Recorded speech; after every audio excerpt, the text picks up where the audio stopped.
I need to figure out how to set up my camera here. I don't have the right stuff. But yeah, here's the K1 Max. Hello, welcome everyone in the chat. I'm just filming my review. I've got a couple prints in here. There's a benchy, there's a test cube. But if you guys have any questions, let me know. Hey Vishal Awaga Argawul. Yeah, here's the test prints I've done so far. So if you have any questions on this machine, let me know. I've got the, let me move my camera out of the way here.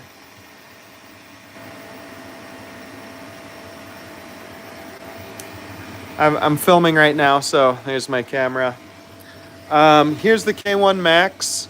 It's got a full enclosure, so let me just put that on. And I'm just gonna be printing with it for the next hour or so, so if anyone's got any questions about it, let me know. Yeah, it's loud when it's all opened up, so that's nice to have these glass panels that absorb a lot of the noise. Hopefully you can hear me a little better now. Just joined. I haven't used the LiDAR, so I've run the test prints on here. There's just 3 test prints, and I've ran through all of them. So here's the benchy, here's the test cube, and I'm working on the spool holder. And it's looking like it's turning out pretty good.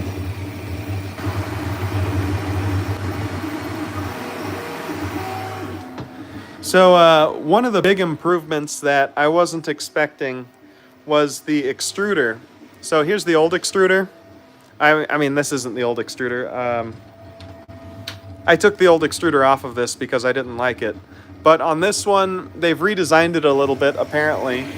The extruder knob looks different. It's moving too fast to see right now, but it's not suffering from the same under extrusion issues that I was having with the regular K1.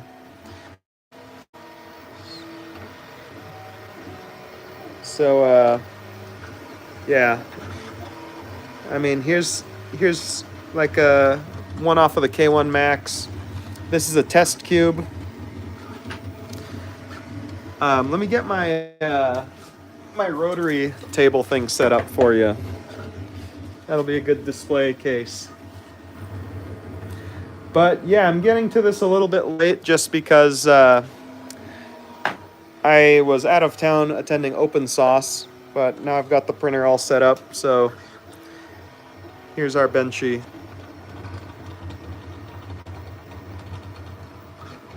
I don't know if there's a better way to get quality on this.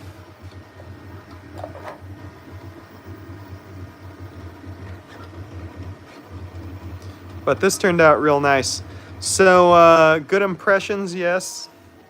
First 5-second impression, buy or nay, I got an X1C and P1P, but legit want something larger for large projects. I like this a lot more than my P1P, so I've got a couple of them. I got a couple P1Ps. Here's one of them. You know, the good old Prusa P1P, the MK P1P. It's, you know, it's pretty nice. But, yeah, that's what we got. It's getting pretty crazy here. The K1 Max have a big vibration sound problem. I'm hearing a little bit of noise, but overall it's quieter than the X1. I mean, sorry, it's quieter than the K1 because the top is more effective at holding the sound in. Like, it's got a foam liner, which helps make a nice seal on top. I like it more than the P1P, definitely, because it's larger. It's got a much nicer touchscreen interface. I don't have to do any cloud stuff to get this set up. I just directly connect this to my local network, and everything just works. So is it possible to put a LiDAR on the normal K1? Probably. There's a couple extra ports here on the K1. You can see those plugs that are empty. That's probably where your LiDAR would go. If anyone has questions about the K1, if you want me to show you like different parts of it, I can. It's extremely loud with that open. But one thing I want to show you is the aluminum plate on this, on the old K1. It's like a pretty typical build for what you'd have on a 3D printer. It's like that PCB on the bottom that just has some traces on it that heats up. That's the same thing that you've got on the, let's see. Well, you can't really see it in here because it's covered up by plastic. But it's the same, it's pretty much the same thing you've got on the P1P. But, yeah. Anyways, K1 has a PCB style heater. This one over here has the cast aluminum plate with a silicone bed heater. It's like those red silicone pieces that are usually used on higher end printers. So can you firewall and upgrade it via a card, right? Yeah, so you can update the firmware using a flash drive. Versus the P1P, you can't do that yet. I'm sure they're going to add that feature because that's kind of silly not to be able to update your firmware without a network, but yeah.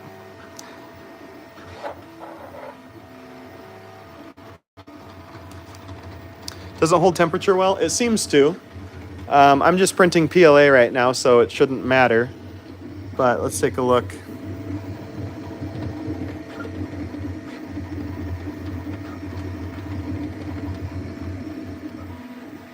Also, the extruder has been upgraded. I don't know if I mentioned that earlier, but it's different than what comes on the regular K1. Let me grab my extruder that I have somewhere around here.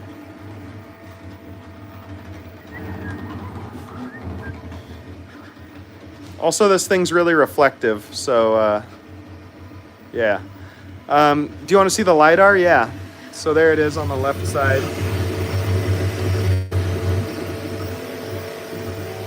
It also has a calibration pattern over here, right there. I think that's for the LiDAR's camera, so it'll go over there and park and just kind of read those dots to get everything prepared. Here's the print quality. I mean, this is our benchy. It's the same amount of time for the regular benchy, like on the regular K1. Is the cable chain touching the top Y-axis rod? Let's see.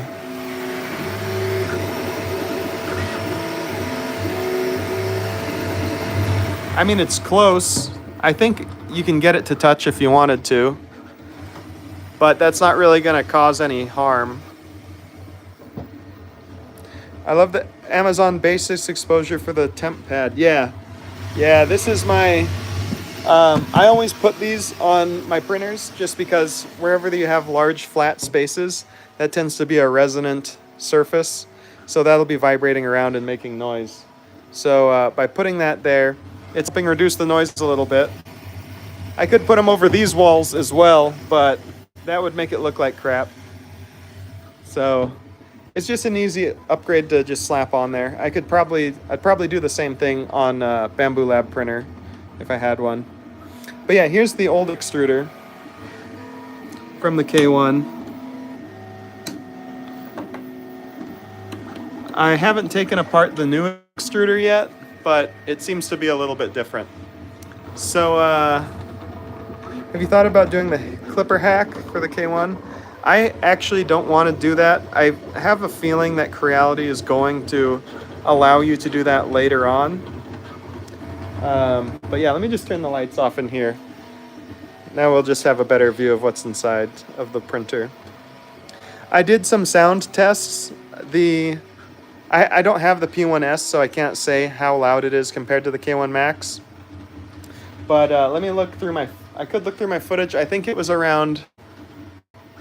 Well, let me just look through my footage. I gotta stop recording here and go back. This is how I remember numbers. I just hope that I have it recorded here. So I did a couple sound tests. You'll see me pull the phone up. Then I'll have to pause.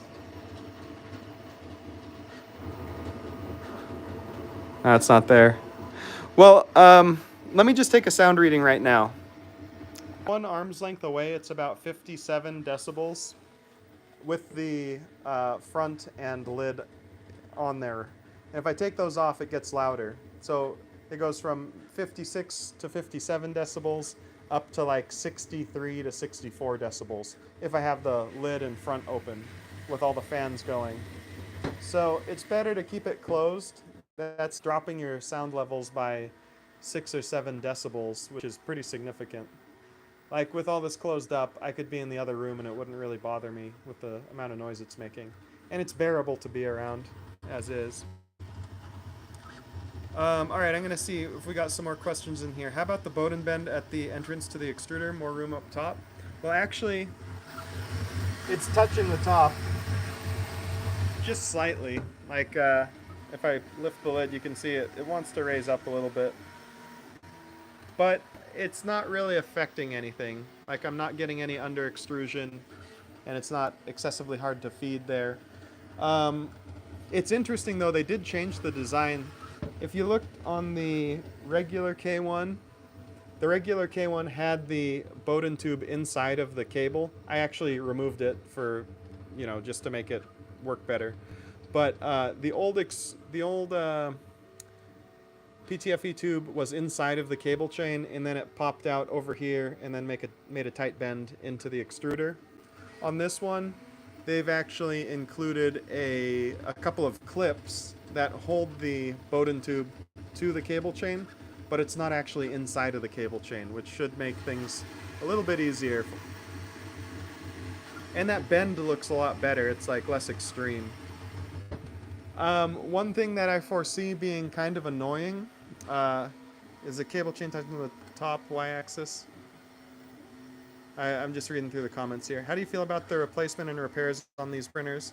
I had my first major problem with my X1C and will be having to replace pretty much everything on the front of the extruder. Yeah, so I think repairs will be easier on this printer because I did this extruder mod to my K1, and while I was doing this, I took the extruder and the hot end off and basically disassembled this whole thing. But from what I could tell, everything's very modular on here. Like you take this whole top off and you take the bottom off, and then it's just a carriage holding on to everything. Versus on the Bamboo Lab printers, it seems like they really tried to integrate everything. They tried to integrate everything super tightly, which can make things a little more difficult sometimes. Also, like one major issue on the X1 is if you damage your carbon rods, then they have a replacement for that, or these bearings. I guess it's a problem with the printer as well. Let's see. I don't know how you'd get these bearings off if they were to go bad. Yep.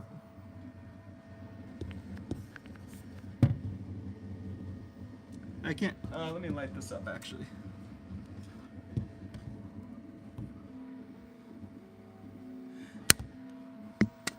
I mean, there's a big conversation to be had about stability of these new printers that I don't think anyone's really talking about. But yeah, I don't think serviceability is the strong suit here. I'm trying to think of how you would replace that actually. I guess you'd have to, I don't know. That's too big of a question for a live stream. Bondtech CHT, yeah, you can put Bondtech CHT nozzles on here. So you can see on this one, I've got a Bondtech nozzle.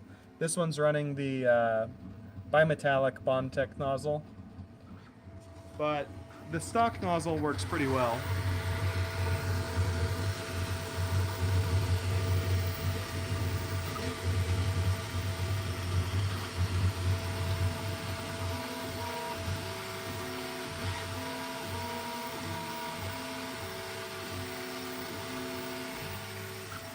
So in terms of pricing, I think the P1S is like $700, so like $699 plus 30-ish in shipping. So like $730. This K1 Max is how much is it? It's like $850, because it's on pre-sale for $900 and there's a $50 off coupon. So if you want to check that out, it's in the video description. But yeah, it's massive. You can see compared to the regular K1. It's looking pretty good. I'm gonna start my filming up again, because I want to get that. I want to get all that juicy footage.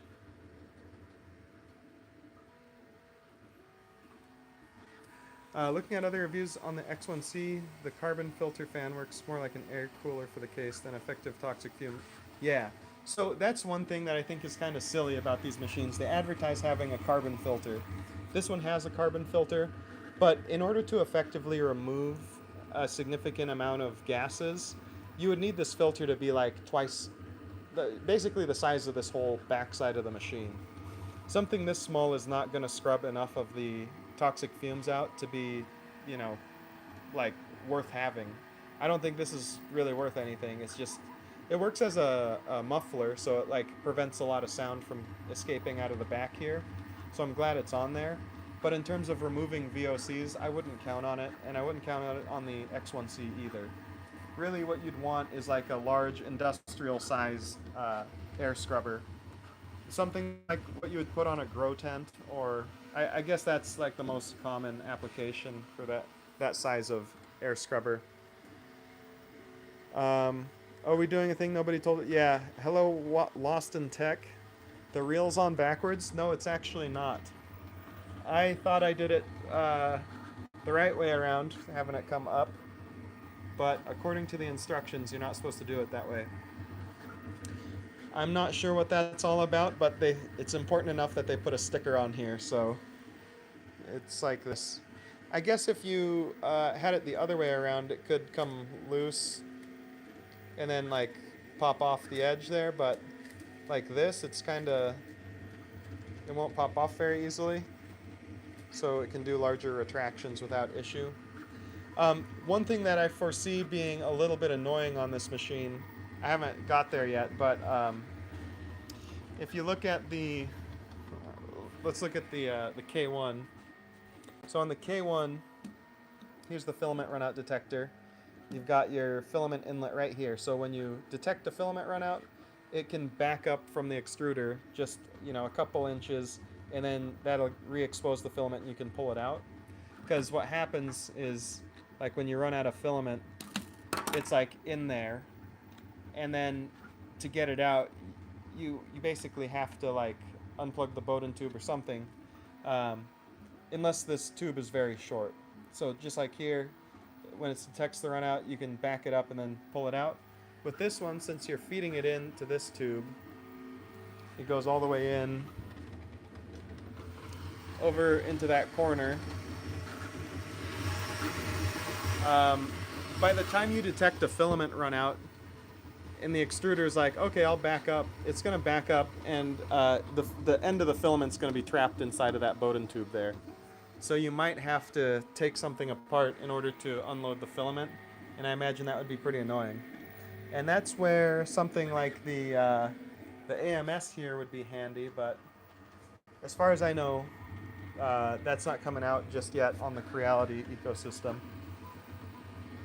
It's got two screws back here. I'm not sure what those are for. I guess that's to attach something on the other side of that extrusion, actually. So I received the combo protect for $9.28, mostly due to privacy video and K1 videos. All right, cool. What's the combo protect? Is that like a warranty? Good to see you at Open Sauce. Yes, hello Tungsten Raider. I was at Open Sauce last weekend. It was super fun, and I'm gonna be posting some more videos about that. Yeah, I wanna. I actually couldn't review this when I first got it because I wasn't here. So now that I'm back at the office, I can start cranking out the content again. But yeah, anyone who likes 3D printers and strange experiments, I think Open Sauce would be fun to go to. I met a lot of fans, a lot of people of different ages, young people, old people, everything in between. Okay, dryer box and filament all in one. Have we looked at the extruder? Yeah, so the extruder looks a little different and it's performing a lot better. So I think Creality have done something to it. Here's the test prints that I've done so far. And they turned out really nice. They printed just like this. If we look at the bottom surface, it's like super smooth and flat.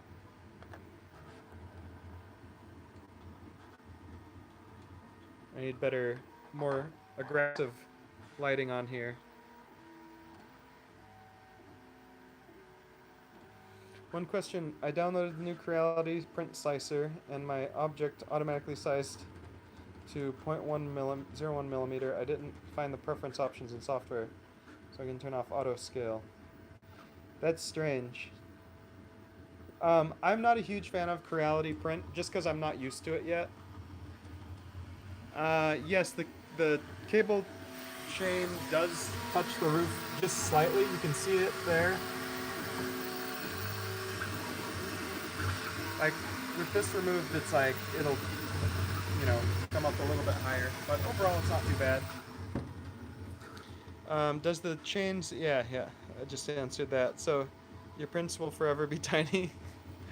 Yeah, I don't know how to do that. So, video for phones? Yes. Yes, this is vertical mode video.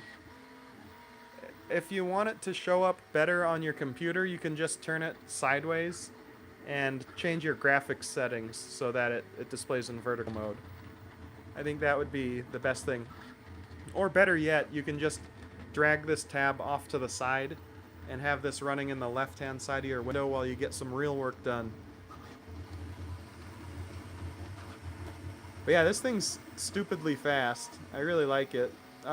It's exactly the same speed for this Speed Benchy as the K1. So no reduction in speed despite being a larger printer. Pretty much everything here's the same. I don't know if Lost was here when I mentioned the build plate, like the actual aluminum piece, is a red silicone bed heater on a piece of cast aluminum. And that should be flatter than what you get on most other printers, including the P1P and the older K1, and basically most printers on the market except high-end custom machines. It's got the chamber fan over there to the right. One thing I might complain about is it doesn't look like it covers the full width of the printer. Like, it's only covering this middle segment, and it's blowing a lot of air, but like, it's not going to be giving you coverage over on the front third, or the front quarter and back quarter of the machine. In terms of the stepper motor size, let's get some calipers out. We'll see if the stepper motors are bigger or smaller. So, lights on. So let's measure these stepper motors on the K1. That's in freedom units. Let me change that over. 57.5 millimeters. Let's see if I can measure this one.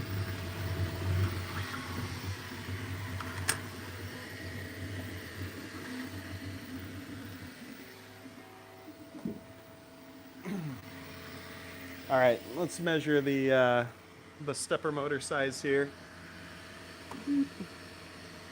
Yep, they're the same size, 57.5 millimeters.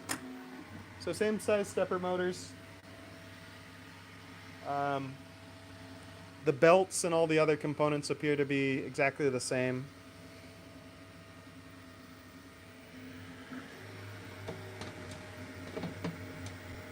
This is a cool point of view. You can, if you prop this up at 45 degrees, you get a top-down view of your printer. Let me turn off this light here. Now we get the top-down ghost view, which is pretty cool. Is the LiDAR for bed leveling, or does it just check the first layer? I haven't used the LiDAR yet, and the G-code that I've run hasn't extruded like a test strip or anything. I mean, it has the priming line over here on the side, but other than that, I haven't seen the LiDAR do anything. I'm wondering if they. I haven't even opened up Creality Print and seen if there's like provisions in there for that. But I think LiDAR is just a frickin' hype thing. Like, do you actually need LiDAR? Because from what I've heard, like people that run the P1Ps versus the X1Cs, it basically has the same print quality whether you have the LiDAR or not. How's the detail with being so fast? Well, here's the detail. Right here. Hey, Sweeham, welcome. I didn't post this to Discord, so if you want to get the Discord peeps on here, I'll be just live streaming for like the next hour, just looking at random stuff on the machine. Sorry, the table's shaking a little bit because of this printer. Print quality actually looks better than what I was getting on the K1. So I was at Open Source this weekend, and I was printing. Creality sent a K1 for me to show off there, so I was like, sure. I didn't really have a whole lot of other stuff, so I just brought it and was printing benchies and the speed test prints all day. And the benchies weren't the best quality, and when people would come up to me and ask, I'd be like, yeah, I mean, if you're really technical, take a look at this. There would be some issues with the benchy in terms of like under extrusion, but this one seems perfect everywhere, except for the hardest part of the benchy, which is right in this gap. Right there. You can see it under extruded a tiny bit, just in that internal corner. You can see that? Those two little dots. But everywhere else, the extrusion's perfect. I think the regular K1 design wasn't the best in terms of the extruder that they were providing. I have it here. I actually took it off of my machine and replaced it with that Bondtech, and made several videos and a big fuss about it. But basically it was coming loose relatively easily. On this extruder, I'm printing right now, but the latching action is much more firm. Like you flip it to the side and it really clicks in with authority. Versus on this one, it's just like kind of, I don't know, is it locked in or... this one, it's much more firm. I haven't taken it apart yet. There's already some visual differences. This one is like polished and chromed, versus this one has like almost like a powder metallurgy surface finish. So I'm not sure if they changed the process to give it a stronger material, or they changed the interior design of it and just stopped polishing it because the polish isn't necessary. It's a part that's going on the inside of the printer. You don't need to make it look blingy. You just need it to work. What slicer are you using for K1? I haven't sliced anything for it yet. I've just been running the test prints. But I assume I'm going to run Creality Print. Just because, Creality probably is going to support their own machine pretty well. For my K1, most of the stuff I print is using Creality Print. I have a Prusa slicer profile set up for it, because I really like Prusa slicer. But yeah, this K1, I'm probably just going to use Creality Print for the most part, just because it has really convenient network features. Lost in Tech agrees that you don't need LiDAR. The speed that this is printing at is probably the same as what you have on the regular K1, because the benchy's printed in the exact same amount of time. This is the K1 Max benchy. Feels really nice, strong part. No signs of under extrusion here, so I'm just like super pleased that they were able to fix that. That was like my major caveat about whether you should get a K1 Max or a K1 or not, is that extruder being an issue. Like, I don't know, it's hard to recommend a machine that has an extruder or hot end issue. The print and protect changes to 14 days and just 12-month warranty.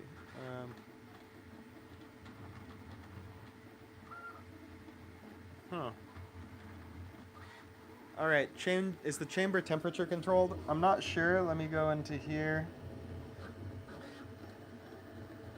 I can change these fan settings. It's interesting that I didn't adjust this. This is the side fan is only set to 47%. So I think a lot of people complained about how loud the machine is, so they just changed the default profile to not turning that fan all the way up. It's actually not too much louder with that turned up, but I'll turn it back down.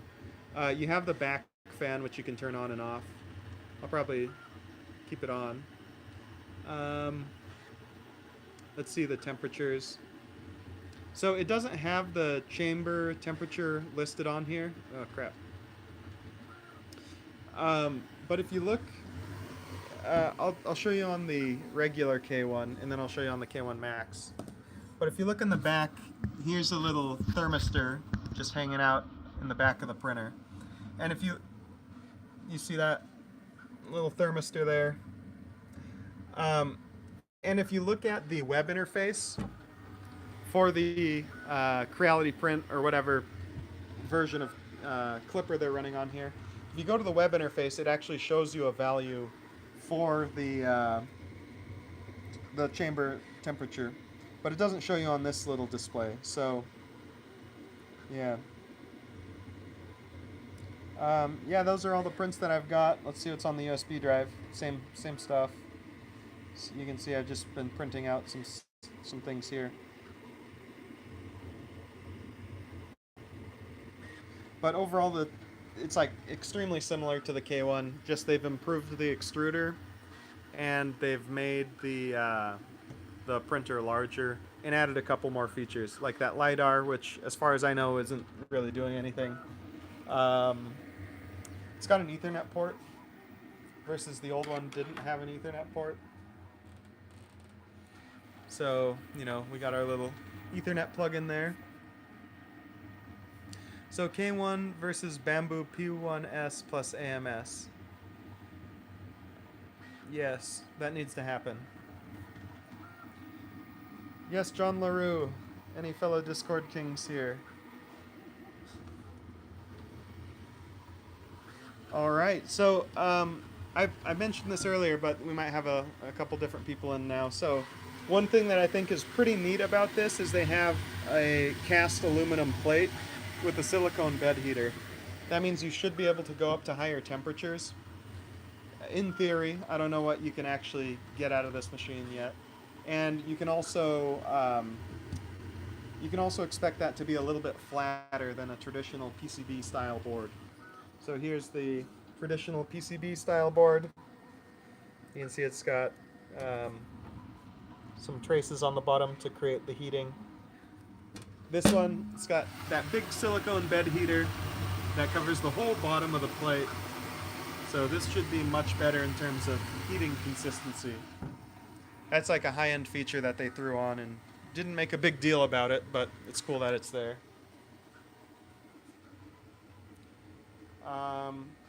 Cool, my camera's still going, so we're all good. I'm going to, oh shoot. Okay, all right, Frankie, one sec. Let me see if I can fix that.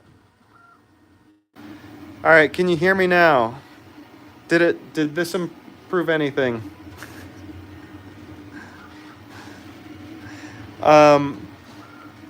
Yeah, it's some kind of nicer plate. Let me measure it.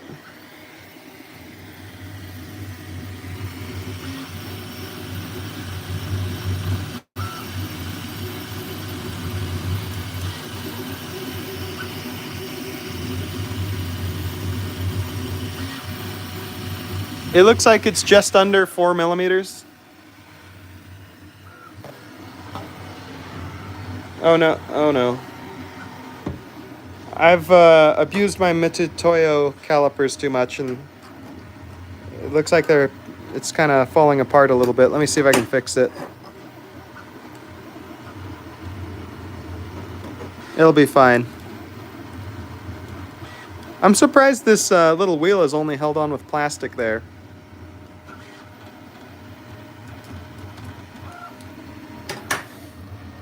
Okay, big audio improvement. Okay, yeah, I had the decibel meter app open, and it messes with my audio. Oh no, you can't get it in Argentina? Yeah, I have cheap Amazon calipers too, but when I'm making precise measurements, I want to know exactly what they are. Like, I feel like the cheap calipers will give you a plus or minus 0.03, which is not very good when you're measuring stuff like filament or anything that requires even a basic level of precision. Here's the Creality Hyper PLA filament.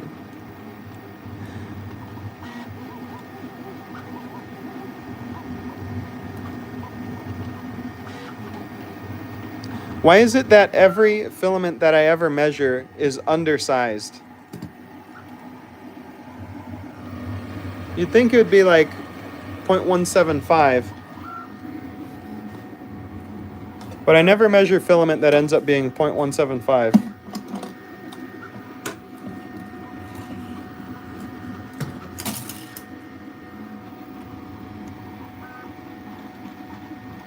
There we go. This Meta PLA by Sunlu is doing an honest job and making sure they're giving you enough filament. I think what they do is they under extrude it a little bit so they can sell you like a certain length of filament that ends up being less expensive for them. It's just like cutting material costs. Hey, Steve Builds. I met Steve at Open Sauce, so it's always good to connect with people in person. Yeah, Steve does a lot of Voron builds, so if you're into that, check his channel out. Oh, okay. True answer is it's oval. So Lost has done a lot of measuring of filament, and I'm not sure if he's actually making a video out of that or it's just a hobby. Yes, yeah, the K1 Max. So I actually was never planning on taking that K1 I had at the convention home because I already have a K1. And I had this one waiting for me, so I'm like, I should really not clutter up my office with a bunch of K1s. So I just gave it away at the convention to the plasma channel guy. So if you ever watched those plasma channel shenanigans, he's going to be messing with the K1 next. Let's see, Zombie Hedgehog, woo! I'm going to dig through the chat and see if there's any more questions about the K1 Max while we're taking a look here. Here's the chamber, little chamber, what do you call it? A little camera. So I'm actually going to log into Creality Print and see what shows up here, because I want to see what I can do with this over the network.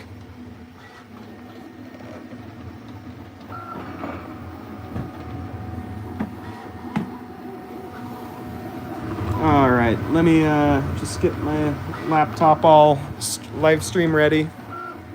Here's a nice little view of what's going on.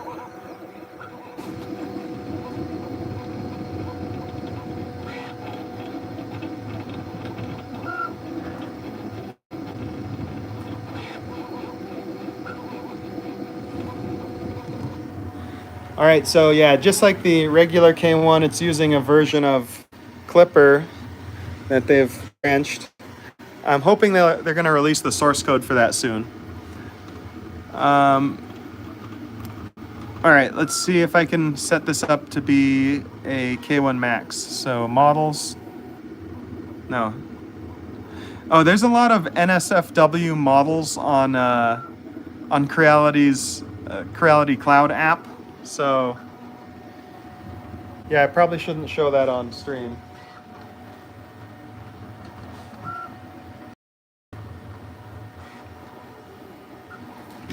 I'm just setting up my camera so I can record what's going on here a little bit better.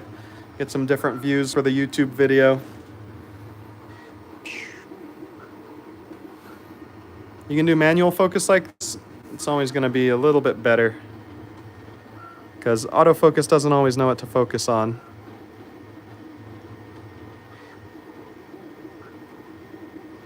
And look at that image quality. This is zoomed into like the pixel level. I love my camera.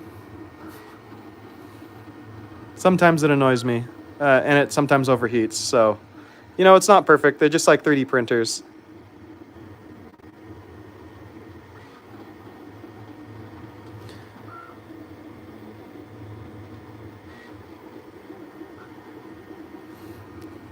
My calipers are wrong. Yeah, cheap Mitutoyo crap, only $100. Let me open up and see if I can configure a different printer here. So let's try and manage printers or add a printer. K1 series, here's the K1 Max, let's add it. Nozzle diameter is 0.4.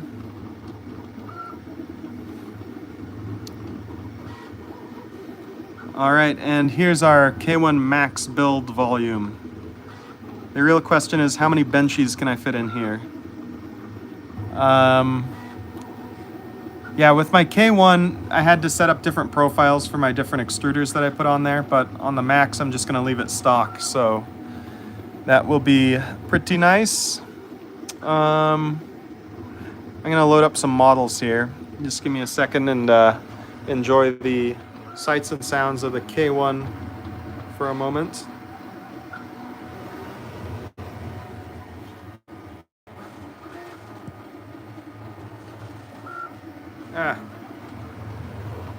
I don't know how to set this up. I'm not a professional live streamer. Okay, well, I'll just kind of hold it like this. There we go. I'm concerned about the build plate size as it's slightly bigger than the P1P and X1C. I think the next Bambu Lab machine will have a much larger build volume and may be worth waiting for. I wouldn't hold your breath on that one.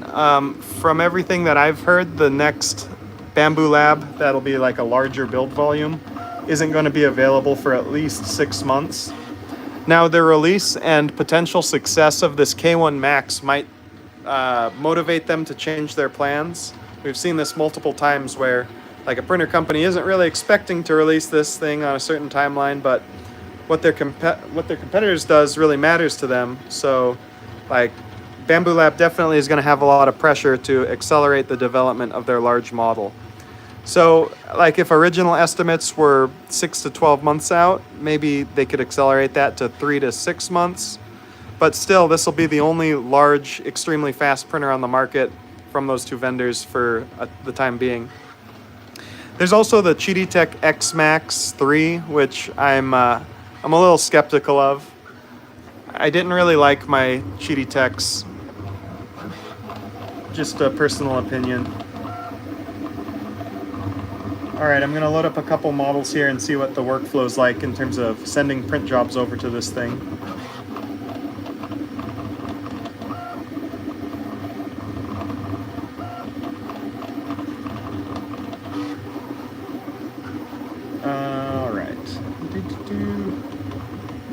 All right, any more questions? Let's see what we got. Personally, other than what I think might be over extrusion, my K1 has been decent. I will be getting rid of it though after I get the free upgrades. The MK4 since beta updates has been my go-to. That's pretty cool. Yeah, I met Prusa at Open Sauce, and who knows, maybe I'll get a Prusa on the channel. That'd be pretty sweet. I do like Prusa machines. It's just like most of the machines that I review I get for free, and they don't really pay for themselves. If you end up just going out and buying printers to review them, it's kind of like you're losing money on it and also having to do a ton of work to review them. So it's always better to just get the machines for free, and I hope that Prusa does a little bit more of that moving forward. Okay. Here's what I was printing. I printed one of these for Open Sauce. This is my electronics enclosure for like a random project I was doing. Let's flip this on its top. It prints like this, and we'll slice it. See how long it takes to slice. This is what I hate about Cura-based slicers, is it doesn't slice everything instantaneously. I hope you get the Prusa XL, that would be insane. Off topic, were there any channels doing comparisons between Bambu AMS and the Mosaic? So yeah, there's the Bambu AMS, there's the Mosaic palette, there's the Chameleon, 3D Chameleon, which I haven't tried out, and there's also a project from Annex Engineering that they're developing a new AMS system. Then there's the one from Voron, the ERCF Enraged Rabbit Carrot Feeder. So there's a lot of projects on how to make a multi-material system, but I think Bambu Lab has just had the best implementation so far, and it's been super convenient, so it's been getting the most attention. But if we take a look at this large model, takes a fifth of a spool of filament and 6 hours to print. This is a really large model, so it's not too strange that it takes that long. I'm gonna see what we get for land mode. So I click the land printing option, and we'll call it Separ Motor H. Confirm. And this is the interface, if you haven't used it before, for Creality Print. You hit scan add and it'll look for your network for new devices. Oh, I'm tethered to my phone right now, so it won't find anything. I have to switch this over to my network. All right, and then I'll refresh the list, see if it can find it. There we go, there's our K1 Max. I can just check that. And if you have a print farm filled with Creality printers, let me just actually plug in my K1 so you can see it populate both of those. I haven't done that before. So let me just get that plugged in.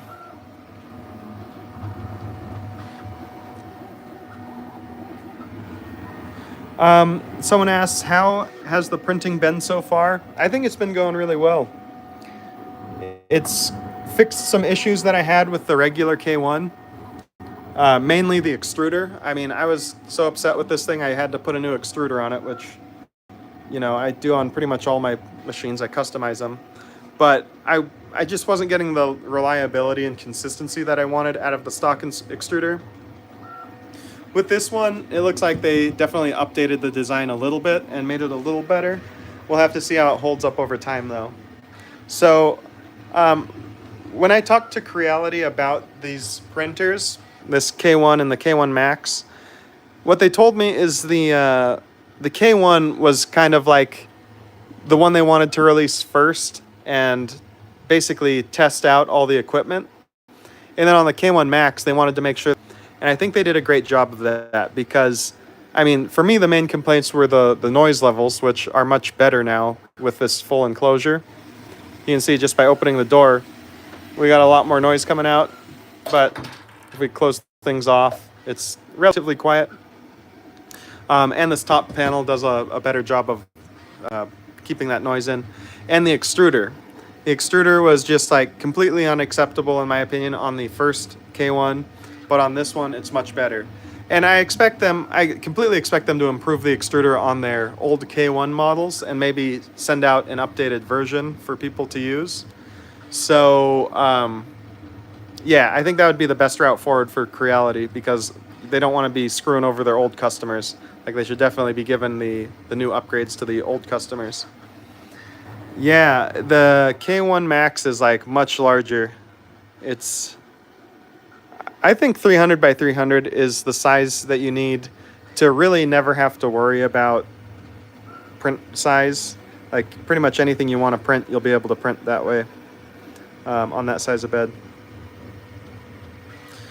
Yeah, profiles and settings for other slicers would be great. Yeah, the K1 was kind of a bit of a beta test, and especially for me because I got the pre-release model that had even more issues. So, but overall, you know, they've got to figure things out some way. The best way to do it, I guess what Bambu Lab did was really good, where they released things to reviewers way ahead of time, and then basically built up hype for their product and then released it to the public. For Creality, they released this to like the first early reviewers like a week before they started shipping them. And I think that's, you know, there's no time to fix anything. So now they're going back and sending extruders and hot ends out to customers to try and remediate those issues after the fact. The P1P, you got that 3 weeks ago? Yeah, that's not great timing because the P1S seems to be a much better value because it's got the enclosure, which is super useful. But you know, you saved $100, so, and you got to have your printer a little earlier, so it's not the end of the world. I don't know if I get the upgrade kit because it costs $150, and it's going to be a lot of work to install. You might as well save that money for your next printer, or try and do the upgrade on your own like I've done here. I've got the Bambu Lab P1S. It's fully enclosed. Same terrible touch screen. I really don't like this interface. I really think Bambu Lab needs to step it up and put a touch screen on all of their printers, because if Creality can do it on their budget model, I don't see why they can't. All right, so we'll add this back to the slicer. We'll add this there. So now we just have 2 printers. Oh, we can check out the webcam here. So this is my first printer, the K1. It says printing has stopped. I'm not sure what that is about. I just turned it on, so there it is. And there's the K1 Max. So both of them are here. Let's see if we can check on this thing. So if we click details, that pulls up a web browser inside of Creality Print. And that is a nice camera feed. It's actually kind of pixelated if you look at it closely. So it might be 420, 480 or 720. I'm not sure what the resolution is. But it gives you a nice view of what's going on. You can say hi to yourself, like, hello. You can't really see me out here. Let me turn the light on. Here's my official light of the Nathan Builds Robots YouTube channel. It's a Vivor grow light for growing plants. I'm not sure what type of plants you would buy a big expensive light like that for, but okay, so if we go over here, I can see myself in the camera, which I don't really like. You know, I'm always complaining about the privacy issues. It's less of a, oh, sorry, you need to see it there. Yeah, there I am. Hello. Yeah.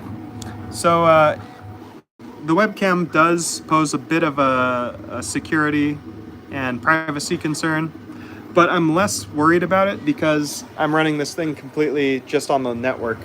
It doesn't, as far as I know, it's not connected to the cloud because my network doesn't have internet. Herbs for cooking, yeah, definitely. You could cook some thyme, some oregano, cilantro.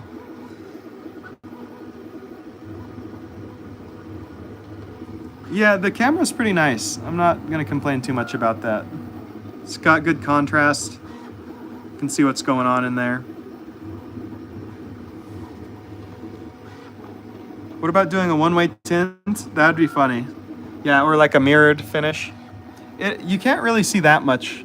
I mean, I have a really bright light on and you can't really, you can kind of see me. It would be better to, or you can just like black this out, like put a curtain on there or something. Prusa is going nowhere. They continue to have impressive printers. Okay. Oh, hello, Nitram. Just got a new extruder on my K1, working good to date. Also upgraded the A1 kit. Oh, nice. So since there's a couple more people in here, I'll go over some of the stuff I went over at the beginning of the stream, which are just some features that I like on here. Let me just adjust my camera. Oh yeah, that's nice. High quality footage. Every time. You go to the NBR YouTube channel for high quality footage. All right, so yeah, so let's go over the features here. So 300 by 300 build volume, 300 millimeters cubed. It's got a glass enclosure on the top and front. and it's got these smoky acrylic panels on the side. It's relatively quiet. I think I was saying 56 or 57 decibels from an arm's length away with the top and the front closed. If you open it, it's like 65 decibels, 64, 65. So you definitely want to leave it closed whenever possible. I'm printing PLA right now and it's working just fine, so I'm not too worried about it being over temperature. Some of the cool stuff that they didn't really talk about in their press releases is the extruder has been updated. So it's been a lot more reliable. And if you look on this benchy here, it's much higher quality than the ones that I was getting off of my K1. So I guess Creality has come out with a new revision on their extruder, and I'm hoping they roll that out to all of their old customers because I really wasn't happy with the performance of this extruder and replaced it. Yeah. So yeah, K1, there's the camera there. It's also got that LiDAR module. I'm not sure what it does. Maybe it doesn't do anything, but it appears to have a camera and a laser line array, like projector. So it probably does something, and it's got this little calibration pattern for the laser off to the left side of the print bed. It's right over there. But yeah, some other features that they didn't really talk too much about in the press release are the bed. This is using a cast aluminum plate with a silicone bed here that covers the entire bottom area. So that should provide a better, like more flat print surface that should be able to handle higher temperatures. Oh, I believe it's for noise/rattle reduction.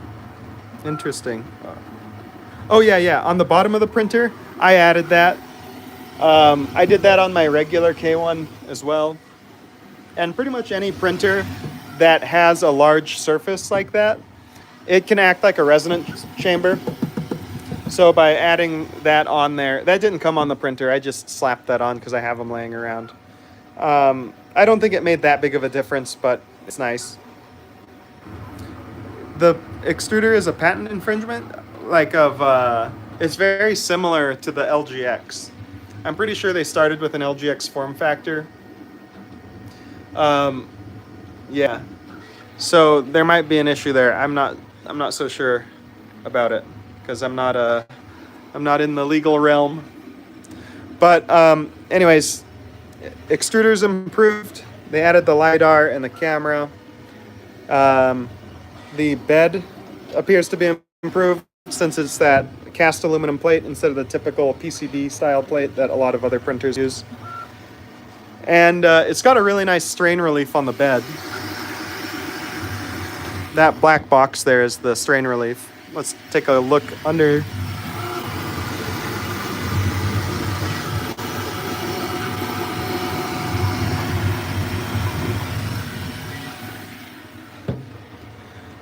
And then around back, well, yeah, just counting up what we have on the front.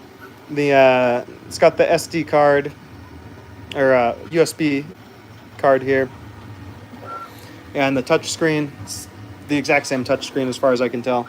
It might have a different firmware on there, maybe it doesn't. Yeah, that's the K1. And there's the K1 Max, so just same size screen.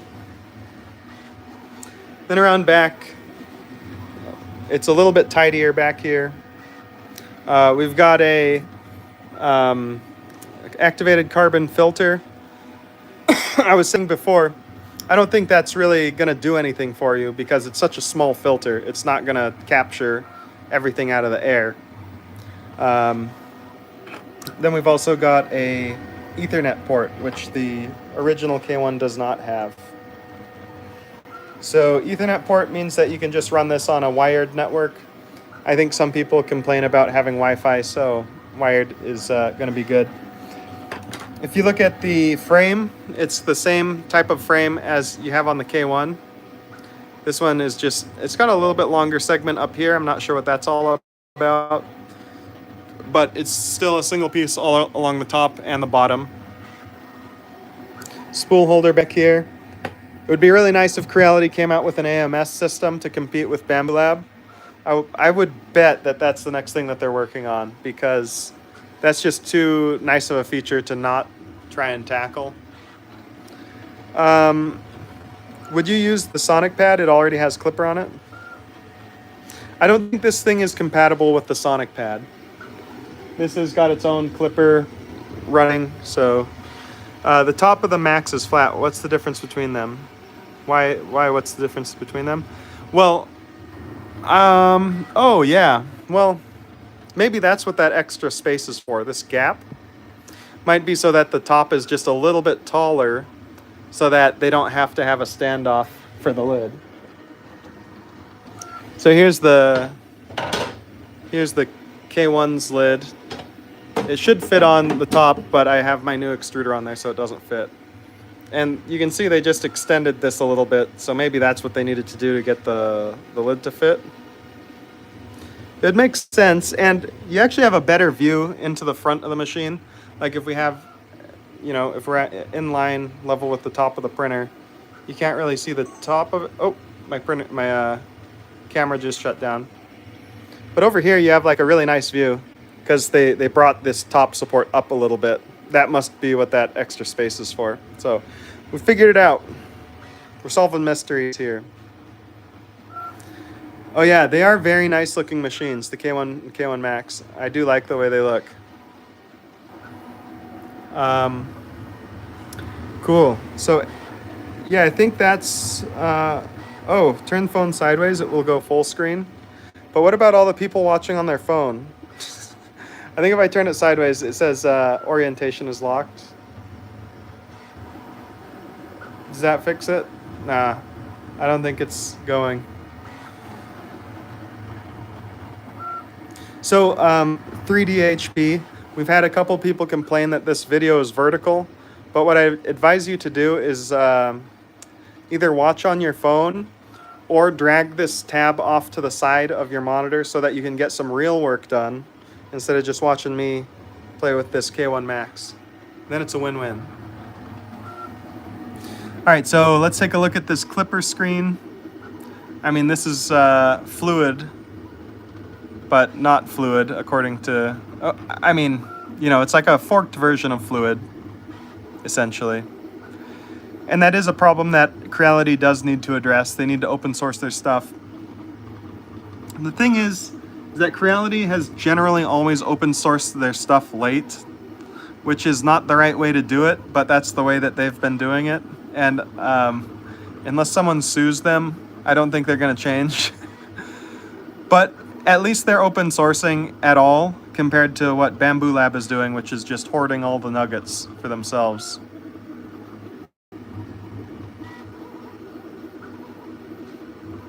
All right, so we're 60% done. There's our layers. Let's see. I wish I could see more information here. Like the status of that thermistor inside of the chamber. I can't see that readout here.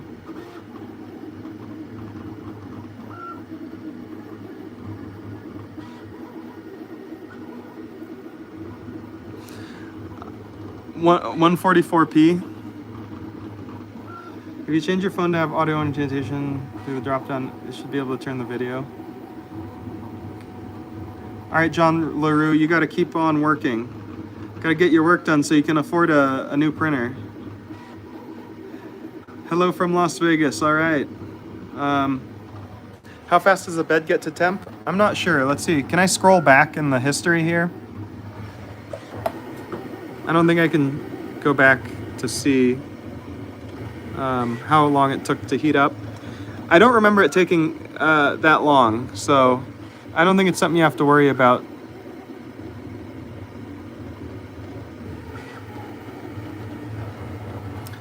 So yeah, Printer's running great. If it was gonna be the same extruder as the K1, I would have been a little disappointed. I still would have made a video about it, but I'd be like, come on, like, why are we still having to deal with this? But now I believe they've fixed it. I know everyone's gonna want me to take it apart for the review, but I guess I will. I'll take it apart and take a look at the insides to see how it's different from this. It probably won't be on my first video about it. I'll probably have a shorter video that's just kind of an overview. And I might take the bottom off for that just to give you a first look at the electronics. But the extruder is one of those things where it's like, all right, I gotta make sure I don't lose any of the screws, so it requires some focus, and I'll probably do that a little later. Seems like a pen drive, the red thing at the bottom left. Oh yeah, this is just a USB drive. So if you're not familiar with the way that Creality's got their user interface set up, you have your local files, so it's got storage on the machine. And when I unplug the USB drive here, you can see the USB drive pops up. Okay, but yeah, there's nothing in USB drive there. When I plug this in,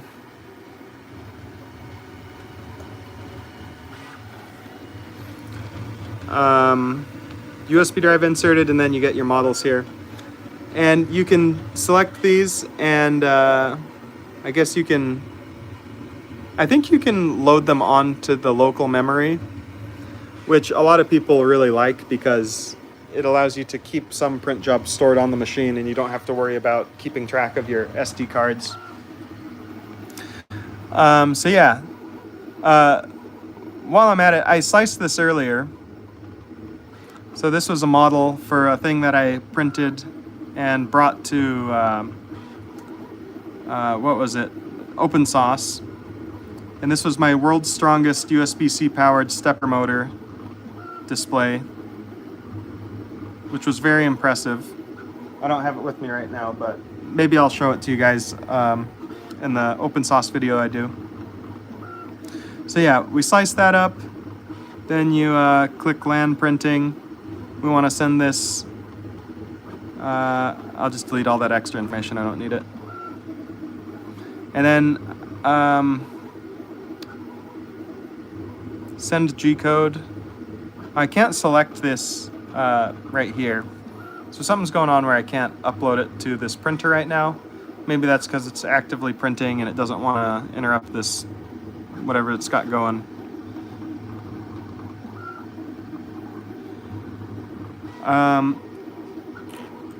Let's see, I want to let this, I would cancel this print and look at some other stuff, but I want to let it finish just because I don't want to waste the filament. And this is actually going to be a useful print. I'm always looking for spool holders. Like if you look at my my other spool holder for my P1P or P1S, I'm using an Ender 2 Pro as a spool holder. So having just a dedicated, and here's my other spool holder, this filament drying box. So I'm always looking for stuff to hold spools, and this will be useful to have. Ooh, man. I bought the Sonic Pad and burned my S1 Pro motherboard and the Sonic Pad itself next day from arrival. That sucks. Sorry to hear that. Were you able to return it to Amazon for a full refund? Can you print a full bed first layer for your upcoming review? I could do that. Let's see.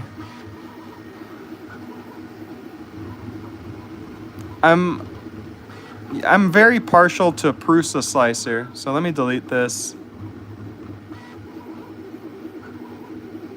Because you can right click and you can just add primitives. Like if I'm over in Prusa slicer, I can just go here. I just added that primitive, so add shape, box. And you can basically use this as a CAD modeling program. You can turn this box into a wider box. So we'll say we wanted 100 millimeters long. So now it's like a little beam. Then we can build something out of these little beams. Like, let's say we needed a little bracket or something. I can just real quick just whip something up. Oops. And then join these together. And then slice it. Like, this is really cool stuff about Prusa Slicer. Versus Creality Print, since it's based on Cura. I don't know if Cura has features to be able to just basically build a CAD model out of nothing, but Creality Print doesn't. So that's the difference there. I'm so jealous. I ordered mine within a minute of it dropping and still haven't received any shipping.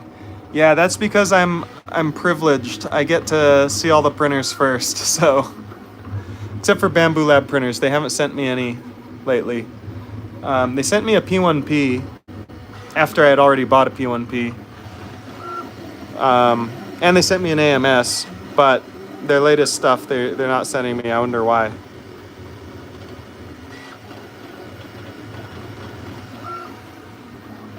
What's the quality at 600 millimeters a second? I guess, let's see what the stock profile is. So, in terms of speeds, it doesn't print at 600 normally. So, normally it only prints at 300, 200, you know, nothing too crazy. Hold on, I gotta plug my phone in.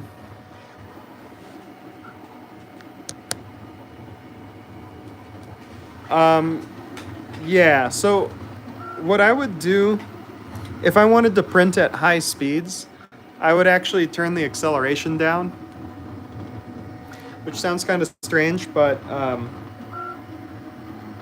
basically the idea is, here I'm just getting you a good view of the printer so I can go grab a SD card and load some more models up on this printer. But basically, if I wanted to use that 600 millimeters per second, I would turn the accelerations down and the corner radius speed. Basically, so it slows way down when it's doing anything else, and it's only getting up to the 600 in like long straightaways. Then you might not have any print quality issues. Or if you're printing a model without any sharp corners, then it could do pretty well. Yeah, so I mean, Creality have had this printer ready in prototype for about 2 to 3 months as far as it's been publicly available. I went to Rapid TCT and they had it at the show. So, and it looked exactly like it does now. So like all the major tooling was already made.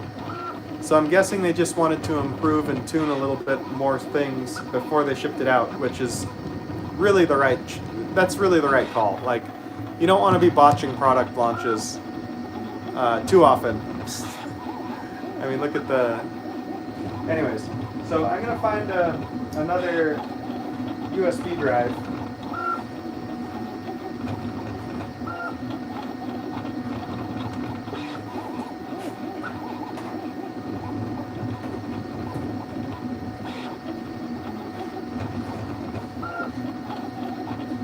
So, any more questions about the K1 Max?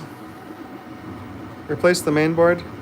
Tempted to get a K1 Max, replace the mainboard, and add 3 Z motors? Well, you could certainly do that. I don't know if it'd be a good use of time.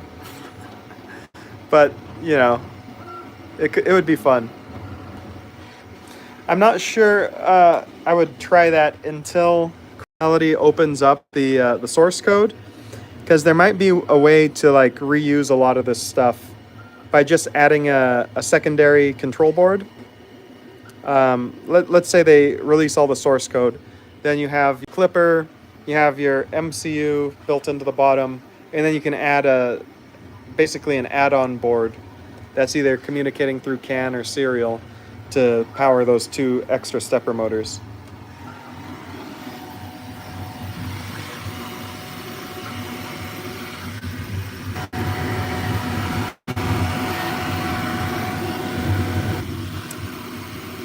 Yeah, it looks like all the same stuff as my K1.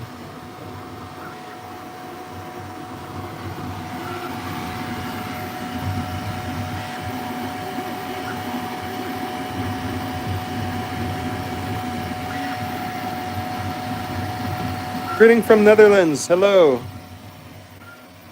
Is it smart to heat your socks on the heated bed in wintertime?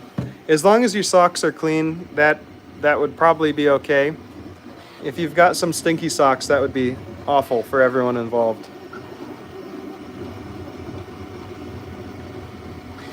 Yeah, a new Big Tree Tech board would give you full clipper for $70, I guess. But it's just, you know, it's got, I've looked at the control board inside of this thing and it looks pretty nice. So I would just reuse it. You just have to wait for them to open source everything to make firmware updates and modifications more easy. I haven't tried PETG yet. I'm just using, what do you call it? This Hyper PLA that the printer ships with. I guess one complaint is that this the side fan doesn't cover the whole width of the bed. You see this fan here. It's blowing air, but it's like a blade of air that's only, like where my hand is, it's not even getting any wind. Because this is in the middle, and yeah. So it's going to be great for printing out small objects that are just in that center strip. But for larger things, it's not going to do so well. So that could be a good idea for a 3D printable upgrade, is to print out a new duct for that fan that covers the whole width of the build surface.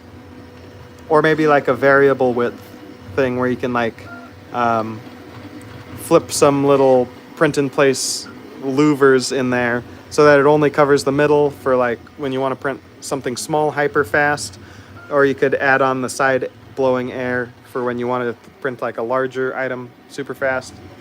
But generally, if you're using the whole build volume, your layer time is going to be high enough that you're not going to need those side blowing fans. So yeah. Yeah. How's the print quality? It's very good. So I have a couple prints here.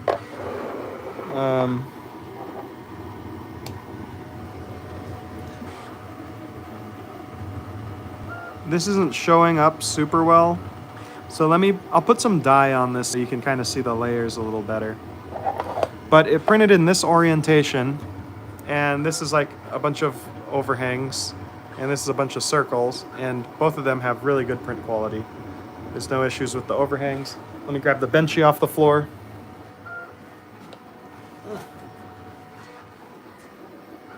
Here's my benchy.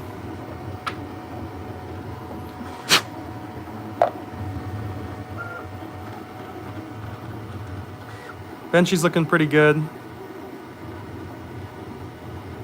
Let me put this on the floor because this thing is like shaking like crazy.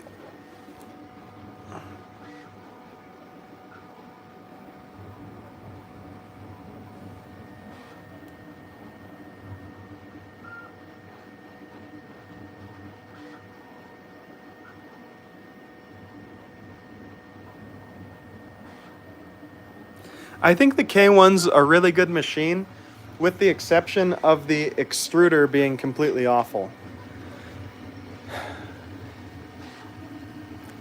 It's just like, you know, they shipped a lot of them out with what I think aren't the best extruders. But it seems like they've got a working design now with the K1 Max, so, you know, they'll take this extruder design and put it back over here.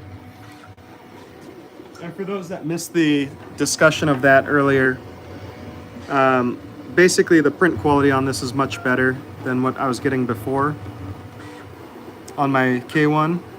Like, I was printing benchies out all day at the open source event, and something I would notice is sometimes the layers on the K1 models, oh wow, I just realized something. Okay, so I would notice that my models would sometimes be under extruded off of the K1. So like if I tried to peel the last perimeter on the edge off, you could like split it off and peel it away. But I've had no such issues with the K1, the K1 Max that is. And this first layer looks a little bit better even, so. It's impossible to see this stuff, but it's super smooth.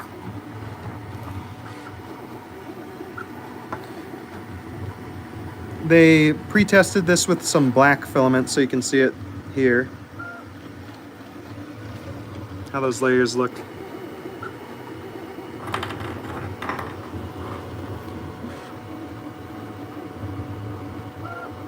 Yeah, I will smash these products on the ground.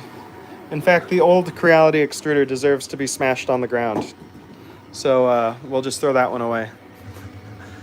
I'm hoping they send out new extruders to everyone who got the K1 so that they can enjoy like consistent print quality. But yeah, here's it's working.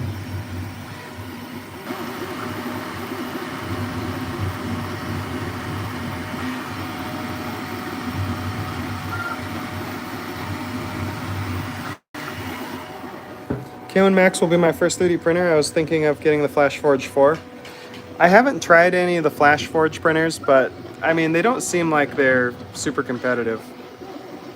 I feel like Bamboo Lab and Creality are kind of like the two printer companies that are going at it right now and really trying to outcompete each other.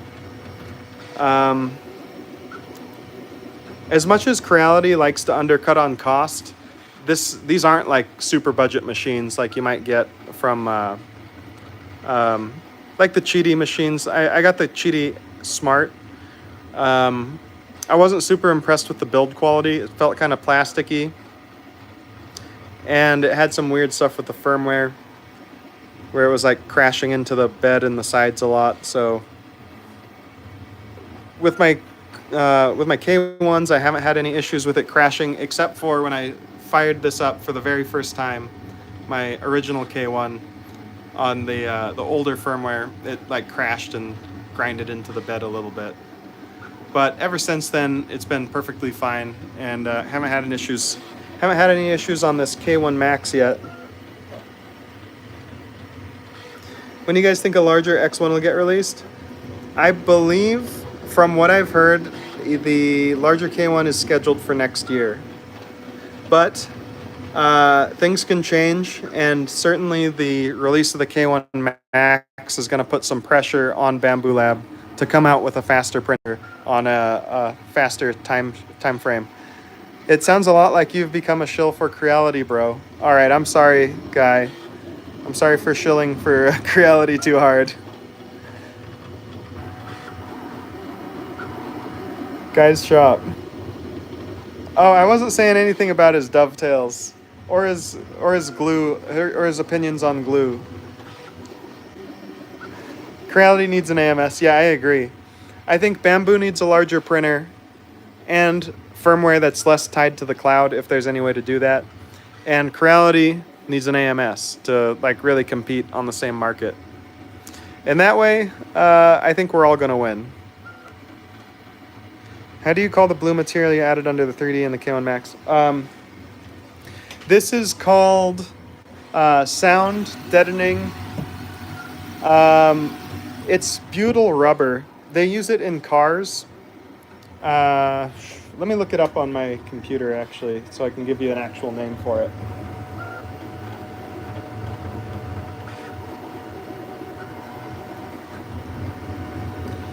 How do you call the blue material? Okay, AMS for the K1 would be awesome. Yeah, I agree. I kind of want to stack my printers, like put the K1 on top of the K1 Max, but I feel like that'd be a really bad idea. But I want to see what it looks like, so stand by. We'll get this thing stacked.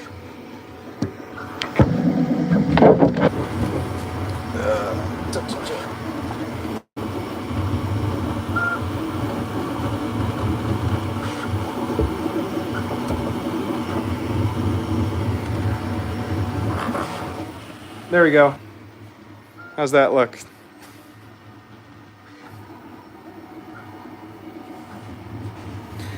If CA isn't sticking to itself, how can you use it to build up a clear coat on pens? Herzelnerk is ready to fight a guy over technology. The GPs, I'm sure people have a lot of answers on who's coming out with Core XY printers, but you've got Cheedy with a number of different sized options. They've got the X Smart, which is a small printer, 180 by 180, I think.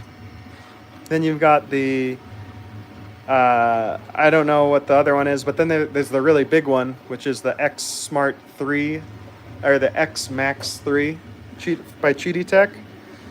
Then you've got Creality and Bamboo Lab, which are kind of the most well-known. Oh, put the K1 inside of the K1 Max. Now, that's thinking. That's some smart stuff there. Let me think, though. We've got the Creality K1, Bamboo Lab, and all their printers. Cheedy Tech and their 2 or 3 variants of fast Core XY machines. Then you've got Flying Bear. They're making a couple printers. I tried out the Ghost 6, which wasn't a fast Core XY machine, but it was Core XY, and it was pretty reliable. And I really liked how common and open source the components were. On these machines, it's like, how the heck do you even take these apart for servicing? I have no idea. Do you just throw the whole printer away? Do you have to replace the whole Core XY stage? How does it work? I don't know. Versus the Flying Bear stuff seems like it's very easy to maintain. Like there was just a couple screws you undo, and then you can remove the bearings and take it all apart. Can we get the K1 all the way to the left or right so we can get a good impression? Oh yeah, that's a good idea. Let's try that.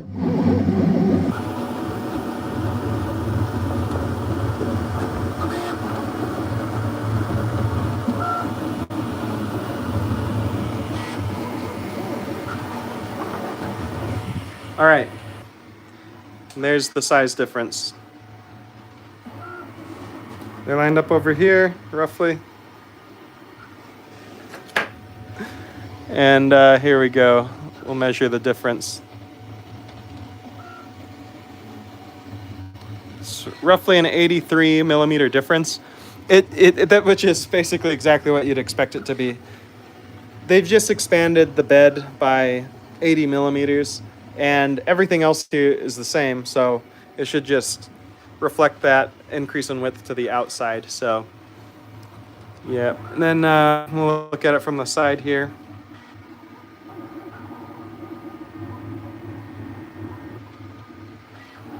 Should be another 80 millimeter difference right there. But I think having them side by side is actually a better comparison. So let me just take that one off the top, because that's kind of dumb, honestly.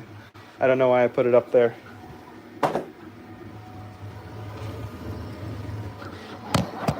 Just a moment.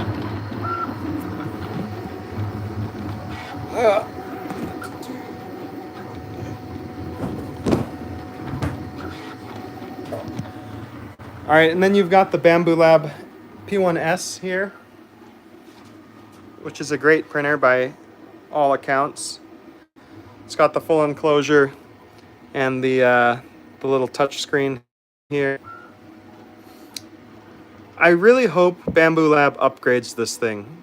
Either provide an upgrade kit or just, I don't know, offer a new model that has a proper touchscreen interface, because that's like a big step backwards in terms of convenience.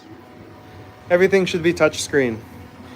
Or even the rotary dial knob ends up being all right, but really touchscreen's the way to go, like a good touchscreen. Oh yeah, there's the King Rune small, inexpensive Core XY as well.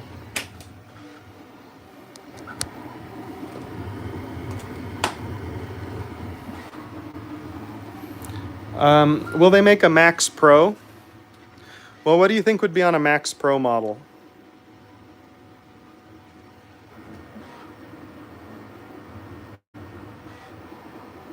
The Ghost 6 is the same print volume as the I think the Ghost 6 is the same print volume as the K1, but it's a little bit wider because they have all the electronics in the side, versus on the K1 they have the electronics in the bottom, which makes it a little bit taller.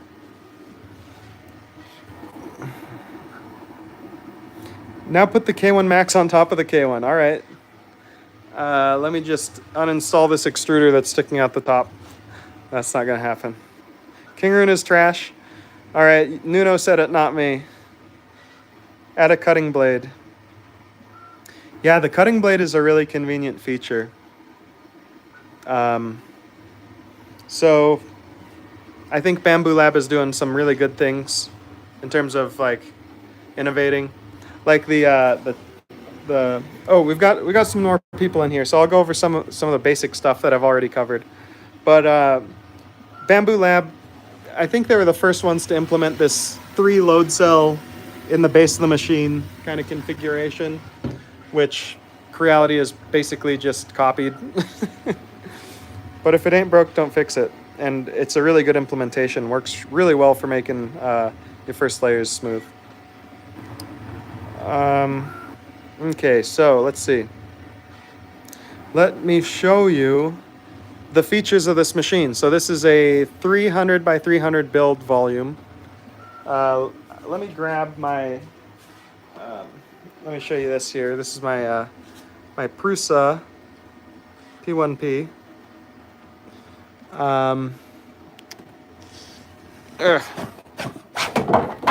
Just grabbing this build tray so you can see the difference.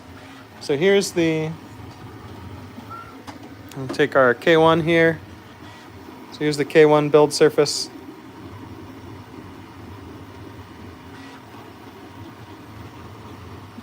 There's the P1P build surface, which is slightly larger. And then let me grab another 300 by 300 I have laying around. It's just in the other room.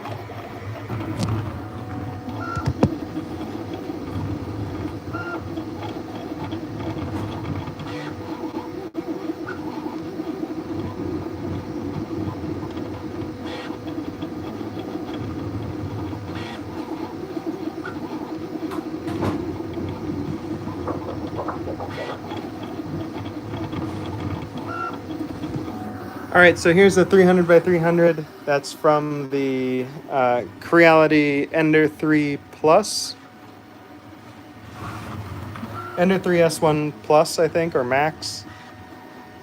But anyways, there's the 3 print bed sizes.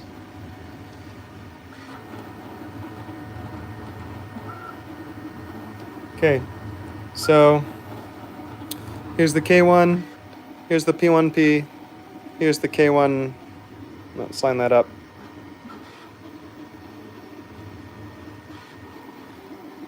Okay.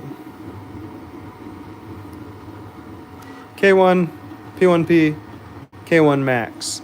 So this is a huge increase in print area. Like, it's not a small increase.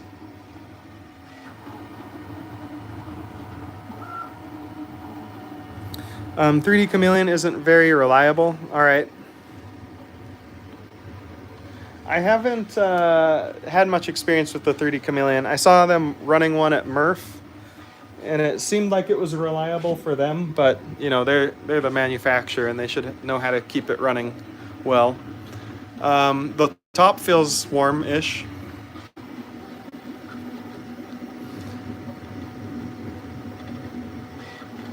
Yeah, I think a 3D Chameleon would be interesting to slap on here.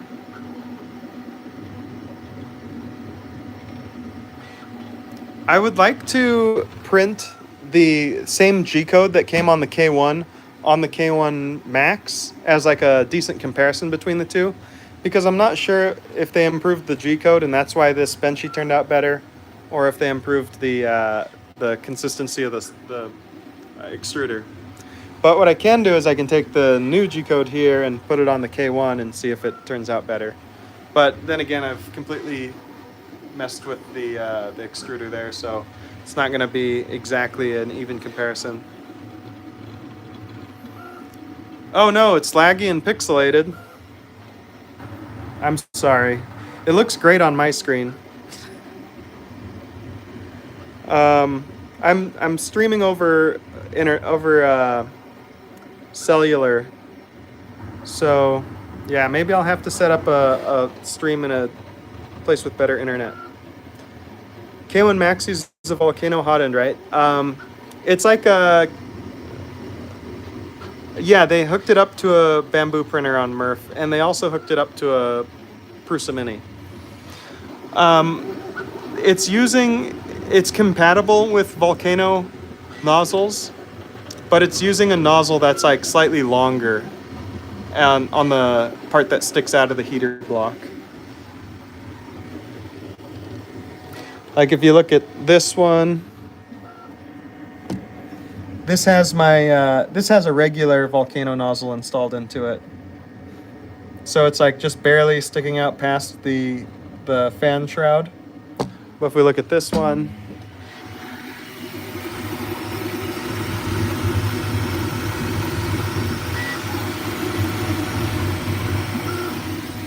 it's sticking out a bit further there. Oh, the upload bitrate that's dragging it down. Okay, that's interesting. Yeah, that makes sense. Well, I mean, there's not a whole lot more to cover here. I'm going to be making a video about this, and you guys should all check it out. Qidi X Max 3, I don't have one, but I had the regular Qidi X Max, and I feel like they made a lot of questionable decisions on it. Then again, you know, any company can change and get better. Just like Creality is kind of demonstrating here, this is much better than their Ender 3s and whatnot.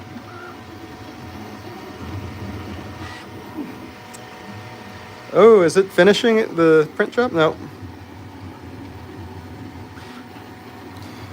All right, well, maybe I can do another stream with this on better internet, possibly. And yeah, that might be pretty fun. Does the AI automatically record time lapse, or do we need to choose before printing? I'm not sure. Let's see. Camera. Camera setting. Yeah, so it comes with the time lapse enabled, so I should be able to look at my videos.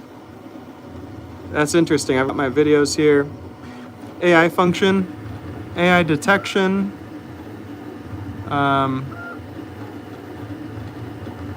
Interesting. Yeah, there's some more functions here that can be enabled. The regular K1 doesn't have those functions. There's a third tab here that's missing. So yeah.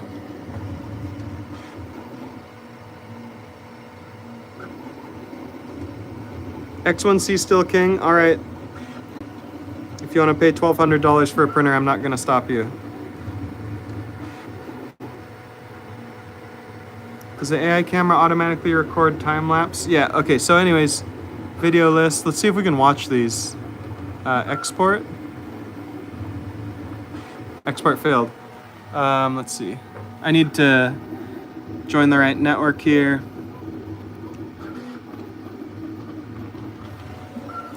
Let's go back, export. Export failed. I've been messing around with my internet because, so basically my office doesn't have internet. So I do everything off of my tethered cellular stuff, and I end up switching back and forth between doing stuff on my, you know, the network to work on the printers and doing stuff on the internet. So I'll have to give this another try later.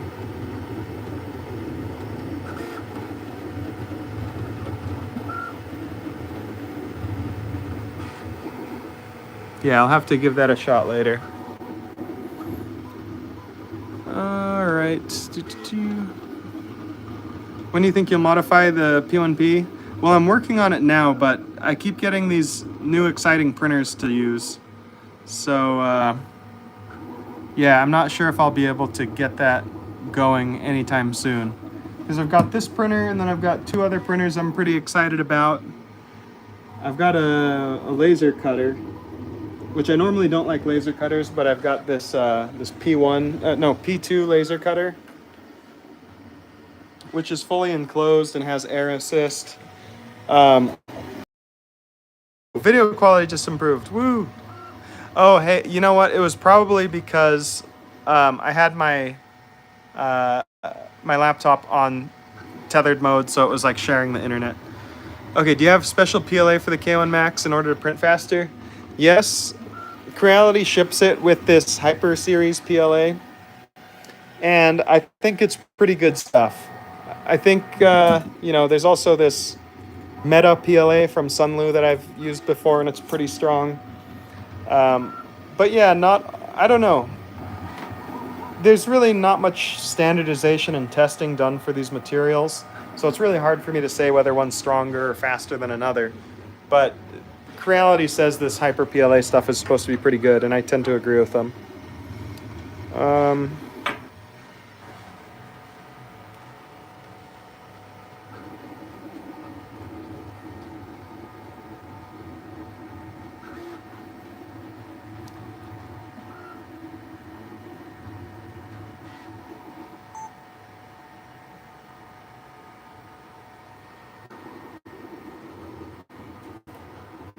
All right, looking good. We're gonna get some good footage for this upcoming YouTube video. I like how Creality put honeycomb on the back, almost like a jab at Prusa. I don't know if it was that. I mean, the Voron also puts honeycomb on their stuff. Honeycomb's just a good shape. I mean, I guess they could have done like straight lines, but that's boring.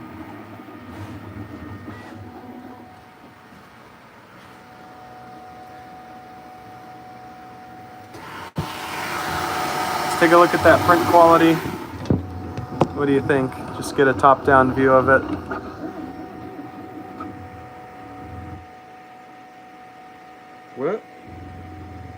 What the heck's going on?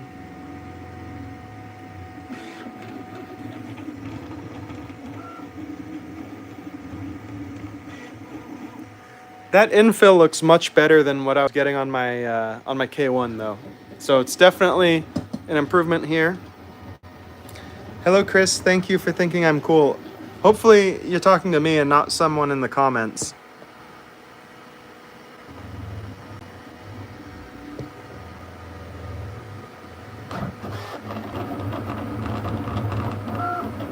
Have you tried regular PLA with the 600? It says it can print. I'm debating on upgrading my Ender 3 V2 just for the speed. Upgrading your Ender 3 V2 to a K1 or K1 Max, or just doing upgrades in general. Great to see Creality joining the fray and the challenge to make printers faster and more reliable. Ender 3 variants can only go so far. Well, I mean, I have a Neptune 4 in for review, and I'm excited to see how well that one does in terms of speed. All right, also, if you watched one of my recent videos, you'll know that FlexiSpot sent me this desk, which I don't have to talk about, but I like it a lot. So I'm gonna move the desk down. It's really useful for filming. And lifting the printer up, like it weighs probably 14 kilograms. You could probably get a more accurate number from their product listing. Here you can see a little bit of dust buildup on the ceiling of the printer from the Bowden tube rubbing against it.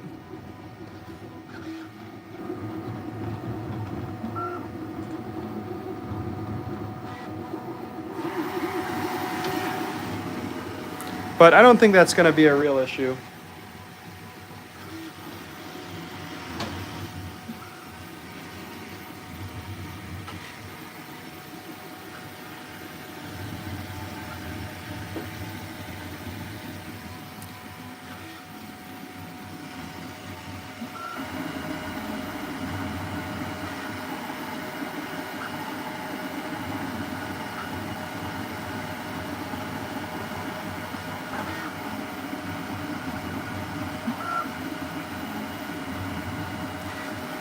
All right, see ya, Guy. Thanks for joining. Also, Perfect for Slayer podcast is a thing that you should all check out. How's K1 doing? K1 Max is doing great. I like it more than the regular K1, definitely. If you could get the K1 Max extruder on the K1, then I would have zero complaints about the K1. It's just that extruder being kind of crap really holds this product back. So as soon as Creality can start shipping these new extruders out and confirming that they work well and like getting their old products all up to date and like, you know, working reliably, that would be great. I didn't have the same I don't have the same problems with the extruder on the K1 Max. I was just at Open Sauce and I was printing benchies. I was printing speed benchies like constantly on a brand new K1, like the older model. And hold on, let's see. And they all had, you notice it gets a lot quieter with that lid on, which is why I closed that up. They all had some under extrusion issues versus this one here has got like no under extrusion, except for in the most difficult spots, like right in that corner there, in that corner there. There I've got a little bit of under extrusion, but you know, not nearly as bad as what I was getting before. I've watched a million K1 reviews. The newer ones being sent out seem to be good. Okay, well, fair enough. I got this K1 as like a brand new, like when they first started shipping them, like even before they first started shipping them, which was unbeknownst to me. They sent me this thing and I'm like, all right, I'm going to make a video as fast as possible. And everyone gave me shit for it because I had my video out first. But it is what it is. It's great publicity. They also stopped putting yes. Oh, really? Okay. On the newer K1s, apparently they're not putting the PTFE inside of the chain, which is a big improvement here. You can see the PTFE is like outside of the chain, which is probably the way they should have been doing it all along. I don't know how Bamboo Lab has their chains set up. I just have two P1Ps, which kind of have the free floating cable and PTFE tube with no chain. Where's the signing of Joe? I unfortunately had to leave that printer in San Francisco, so there's no signature on this one. However, I'm thinking of doing a laser engraving of the logo on here to like memorialize that one being engraved in a more permanent way, just taking like a screen grab of it, and you know, we'll see what I can do.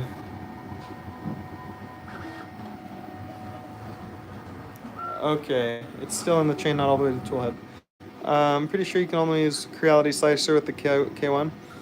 I think I've sliced some stuff using Prusa Slicer on mine. I'm not a... Like, my memory is getting a little foggy now, but I'm pretty sure you can slice your old profiles on this machine. P1S will be here Friday. I'll let you know. All right. Yeah, so I'm about to head out to work on some other stuff and, you know, life and whatnot. But one thing about this whole competition between Creality and Bamboo Lab is they're both rushing as fast as they can to get their products to market, because like the difference between having your printer out now and having your printer out in a month is millions of dollars in sales going to the other guy. So both of these companies are really rushing things right now, and I hope the quality keeps up for both of them, because the worst thing is when we get people getting into the hobby and like buying a printer and then it just has crap quality and ends up being endless issues and really scares them away. So I hope Creality and Bamboo Lab keep their quality up. I haven't heard too many bad things about Bamboo Lab. And of the bad things I have heard, it's like, you know, that kind of stuff just happens when you're selling hundreds of thousands of printers. Have to see if we can get the Rook to match this performance. Stay tuned. All right. Yeah, and scale the Rook up to 300 by 300. That'd be awesome.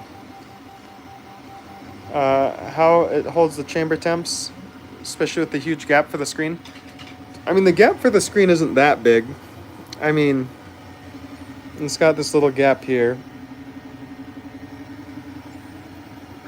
Yeah, I guess it would be better if everything was all buttoned up. But, you know, you've also got the hole for the fan in the back of the machine, which is always going to be leaking some air, unless you, like, actually physically close it off.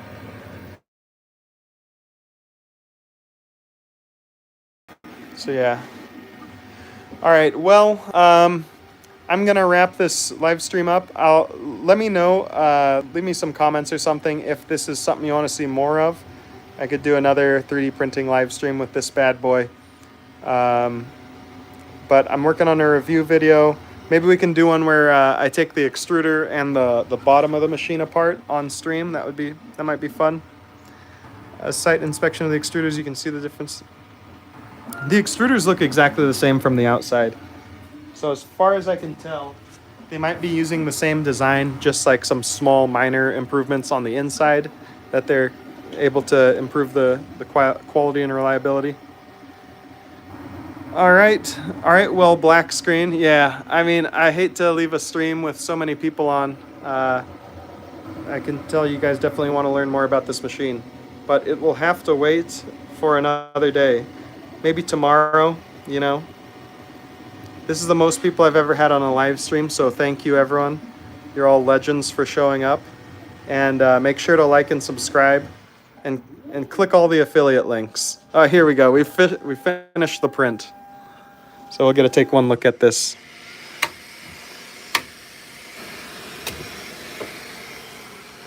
Here's our new spool holder. Let's see if we can put a spool on there.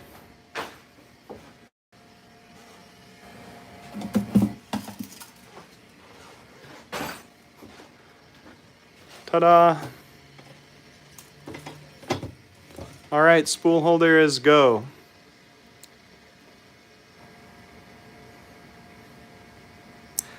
This print took, let's see. It's not telling, we'll find it. History, 2 hours and 1 minute. So this is a 2-hour print.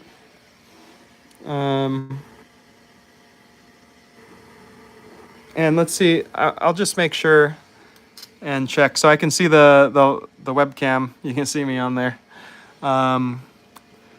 Let's see if I can upload a print here. Device. Send to, we'll do land printing, confirm. Oh yeah, so I can click this and just send G-code. So that'll send the G-code over to the printer here. If we look at our local, let's see, it takes, you know, a couple seconds to send that G-code over. So that's over there now. Now when I refresh that, there we go, we've got our thing there, and we can just print it right away.